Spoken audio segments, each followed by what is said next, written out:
And to help her in her fireside chat, I'm going to bring to the stage Jane Stoller of Organized Jane and from Canada, even though she's not in Canada right now. Hi, Jane. You look gorgeous in pink. I was like, I had to stay on for your debut representing another fellow Canadian. Oh, yes, I love it. Well, I'm actually quite envious right now. You are so tan. I know. It's where you are. I feel bad for the rest of Canadians, so I'm sorry. Okay, well, we're going to turn it over to both of you again. This is Jessica Korthuis, CEO, founder of Sew House, and she's going to be leading this fireside chat with Jane from Organized Jane. So over to both of you ladies. Enjoy. Awesome, ladies. Thanks so much for having us. Jane, I'm super excited to chat with you. I know we have a lot to chat about, and yes, you do look fabulous in pink. But for those of you who I don't know, I will just very quickly introduce myself. So as the lady said, my name is Jessica Korthuis. I'm based in Atlanta, Georgia. I've been working in branding and marketing for well over a decade. I've worked with big global brands all the way to tiny little startups and single founded teams. And my company, Sew House, is a digital membership community and platform that specifically helps early stage female founders learn the ins and outs of branding and marketing. So 90% of small businesses fail within the first 5 years. I think that's a quote that most people know. What they don't know is that the number one reason for that is access to capital. And the number two reason is marketing. And so our whole thing is about really making marketing accessible, understandable, making it an enjoyable, welcoming experience for female founders versus the horrible, terrifying experience that it is now. So I'm really happy to meet all of you and be a part of this event. And Jane, in preparing for our fireside chat, I stalked you like a mother. And so I'm so excited to chat with you. I'd love for you to just tell everyone your story quickly about how you got into this work. Like, tell us a little bit about your background and how you got specifically into organizing and kind of merging this life organization with a business to organization, because it is really so important. You really can't have one without the other. So I just love to hear your backstory. Yeah, I'll do it really quickly because I want to take time for questions you have too. But I started organizing when I was 6 years old, and they say when you're between 6 and 8, anybody has kids out there, that's when you can kind of see the habits if someone's going to be organized or disorganized, and when you can start kind of adapting those habits. So I also have Swiss roots. From Switzerland's a very organized country, so it's always been my passion. But growing up in Canada, similar to the U.S., I was very, thought society. I had to go to university, get a corporate job, and that's what I did. So I downplayed organizing for over a decade when I worked in the corporate world. Got many degrees in university and a lot of business experience, but people were still asking me to help them organize their lives and also their businesses. So I took the entrepreneurial leap 3 years ago because I was tired of helping kind of shareholders. I wanted to help specifically women entrepreneurs get the back end of their business really organized. And yes, I've been doing this for 3 years now, and I still bring in that lifestyle component because I still think time management is one of the most important parts, and in my course, I always teach that. Oh, amazing. So I know you have a special strategy. It's called your adaptable approaching to organizing. Can you tell us a little bit about that? Well, especially times like pandemics, which we're all living through now, we've had to adapt our entire lives, not just our offices, not like everything has changed, right? So I'm always about adapting your systems and routines to your current lifestyle, not for the future, but right now. And I have a 6-week course, and that's my signature 6 steps, and they're really adaptable. So my clients even have lifetime access to this because I believe that, next year one of my clients might have, I know her business, and she might come back on and say, you know what, I need to adapt or pivot or whatever. And now we have to update your organizing routine. So it's all about being able, just like, events like this have been able to pivot, you need to do the same with your organizing routines. Oh, I love this idea of adaptation. So I was an accidental entrepreneur, which is a very long story. I won't get into it. But in any case, I've been an entrepreneur now for almost 10 years. And as I became a mom, had to completely adapt. When I started my first business, I had no idea what we were doing. And then we had to adapt as we learned and as we went along. And that's something that I've learned, throughout the time that I'm sure you've learned as being a business owner as well, is that what works for your business in the early stages and in year 1, year 2, year 3 might not work, year 5, year 6, 7, as you're really looking at scale. And so when you think about back end systems, That is so important. Can you just dive a little bit into that? Like, I know it's kind of a bold, a big question, but within the first couple of years of a business, like what kind of back end systems and organizations should you look at versus maybe like years 3 to 5 and so on? That's a great question. Actually, I say to work with me, it's a champagne problem because you already have a successful product or service. So you're not just starting out because, like you mentioned, you're an accidental entrepreneur, like many are. When you're just starting out, you are so focused on getting clients, delivering results. You don't really have time to I hate to say this, but you're just focused on surviving, right? And getting your business up. Then once you realize you have a really successful product or service, then it's time to really say, okay, I need to get it organized. And that's when a professional coach comes in, or myself, or getting a bit more organized on the business side. So it's not really the timeline in your business. I can't say it's going to be 1 to 3 years or 3 to 5 years, but I say when you get to that overwhelmed stage, you say, okay, I have so many clients. I'm overwhelmed. My accounting's a mess. I can't deal with my marketing side. When you're overwhelmed, but know you still want to scale and grow, that's when you can come to myself and get your systems implemented.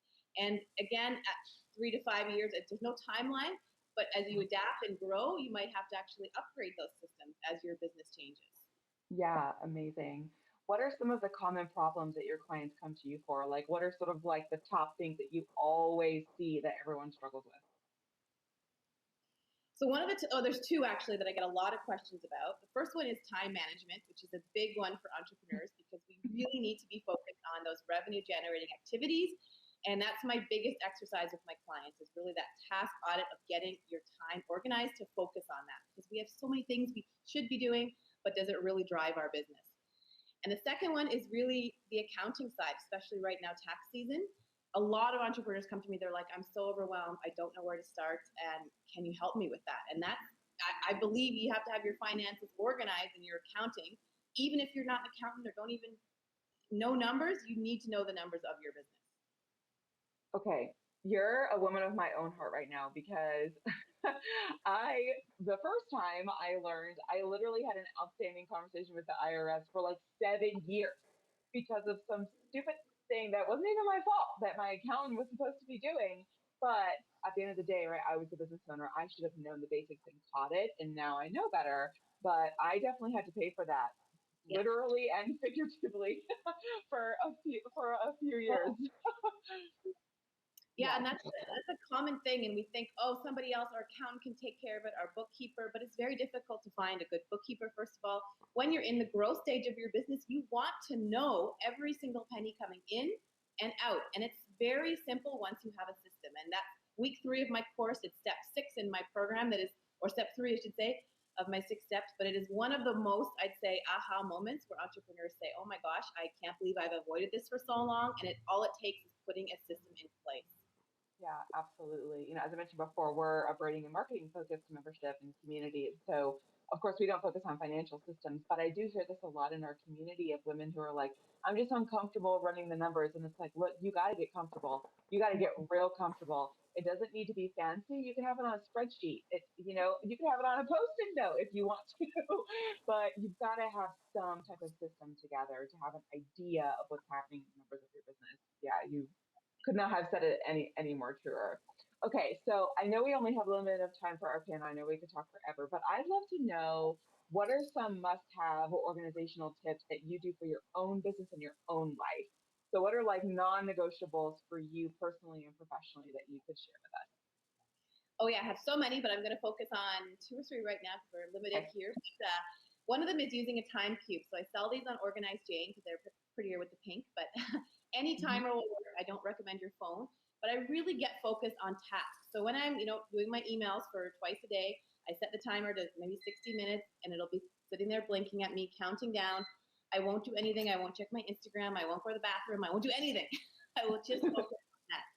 And if you're working in a co-working space when we go back, or if you have family around, whatever, visitors, that can be like also a mindset saying, when this is on, I'm really laser focused. Do not interrupt me, because interruptions are really the cause of a lot of stress in your business and wasted time. So that's my number 1 tip, is getting that focus and using a timer. They really work. My next one is really around, you're going to love this, around marketing and content creation. And I have a photo date with myself every single month, just like I have an accounting date with myself once a week. But as entrepreneurs, and especially marketing side, we need content, we need photos. And a lot of us have that as a disastrous mess. Every single month, I'm actually going through my photos and deleting. I use an app called Gemini, which deletes all duplicates and blurry ones. So when I need content, I can easily pull it up and I can look back to events like this one, for example, and post something about it. So it's really, people think it's a waste of time, but as marketing and as creators, we need to have our photos organized, just like our email systems, just like our accounting systems. Mm-hmm. Oh, so true. So true.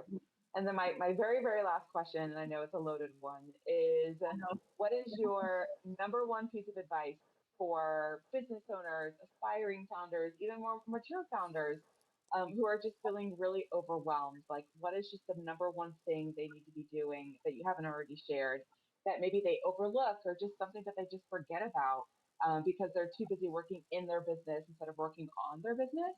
So what's like the number one tip you could share? So I was going to say that we don't spend enough time looking at our business from a bird's eye view. So hiring a coach will really, even within my course, it's an hour a week that you're focusing on organizing your business. You would never do that otherwise. So hire a coach. You should have a coach all stages of your business, from when you're starting to help you get over whatever it may be, your branding side, your marketing side, and then as you move on to get your business organized, and then as you want to scale. And you should always have that accountability. So it takes you away from the day to day and helps you look at the kind of the bird's eye view. Yep. So important, that bird's eye view. Amazing. Well, thank you so much, Jane, for sharing. Your wisdom is amazing. I love what you've built. Your course sounds awesome. And yeah, I mean, as I said before, for someone being a mom, a parent, running several companies, it's always just like about tasks and priorities and balancing a zillion plates. So thank you for sharing. And it was awesome being on set with you. Yeah, honestly, that was amazing. And Jessica, you're the best moderator. We're going to have you. I know. I loved it. And it's so true. Everything that you said about like not having time to actually step out and look at everything. You're just, like I said to Megan and Chelsea the other day, I was like, I'm just running. I'm running. You can't stop running, but you do have to, like, okay, we're going to step back and be executives now, right? So it really is important. But thank you both so much for being here and for kicking off this event with us. Jessica will definitely be working together more for sure. I'm so excited to have this collaboration with Sew House. And Jane, we have a whole huge event coming up with you in May, which we'll let everyone know about later. Mm-hmm. What's that? I'm so excited for that. Thank you for having me. Yeah, absolutely. Thank you so much, guys. Thank you. Indeed. Okay. All right, we're going to bring on our next person here.